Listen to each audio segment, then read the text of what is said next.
दूसरा डीएमटी का जो फंड है, माइंस एरिया का सबसे ज्यादा दुष्प्रभाव यदि देखें तो वायु प्रदूषण पर है और जल स्तर पर है।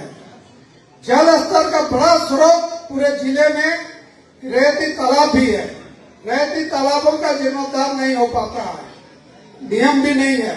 लेकिन मेरा एक सुझाव है कि यदि सरकारी तालाबों का जीर्णोद्धार के बाद जैसे वहाँ मत्स्य पालन मत्स्य समिति करती है या अन्य रूप से होता है, पानी का उपयोग सब लोग करते हैं, रहती तालाबों में भी 3 साल या 5 साल का मत्स्य पालन मत्स्य समिति कराए, लेकिन जलस्तर को बढ़ाने के लिए वैसे बड़े बड़े तालाबों का भी खुदाई डीएमटी से हो, इसका व्यवस्था होना चाहिए।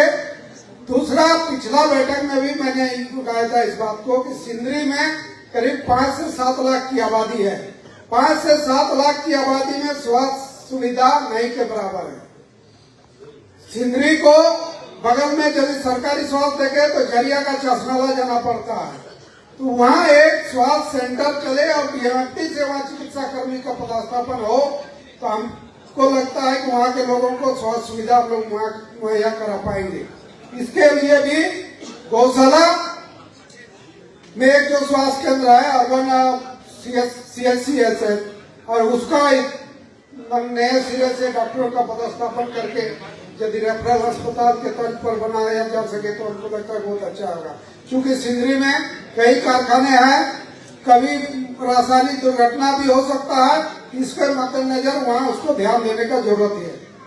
दूसरा, जो पेयजल को सबसे प्रायोरिटी में हम लोग हाई प्रायोरिटी में देखते हैं, लेकिन पेयजल में भी सिंदरी विधानसभा का बलियापुर में जो एक योजना बलियापुर फेज 1 में काम हुआ, फेज 1 का आधा से ज्यादा काम में पानी नहीं पहुंच पाया है और वो कंपनी जो काम किया वो डिबार हो चुकी है।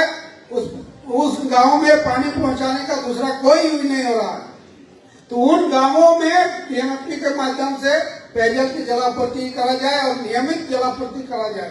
क्योंकि मेंटेनेंस भी वही कंपनी कर रही है, वो जो अब कर्मी रखे उन कर्मियों को वेतन नहीं देता है। वेतन नहीं मिलने के कारण लोग पानी पेयजल को रोक देते हैं वेतन के लिए, कभी महीनों बंद रहता है, कभी सप्ताह भर बंद रहता है। तो इस पर भी कंपनी पर कार्रवाई करते हुए पूरा स्कीम को अपने अधीन लेते हुए काम कराने का काम किया जाए।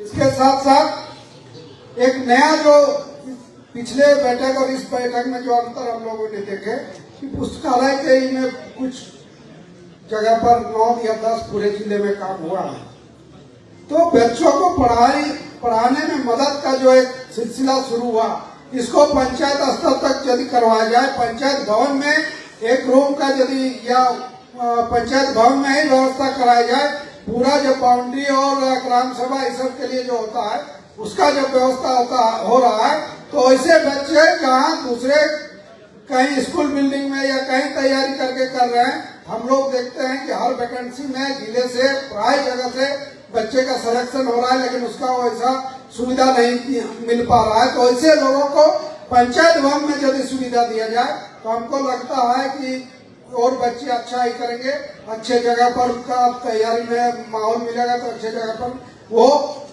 सिलेक्शन भी होंगे और सेवा भी दे पाएंगे। ज्यादा कुछ और नहीं कहना है, लगभग यही था। इसी के साथ हम अपना विचार समाप्त करें।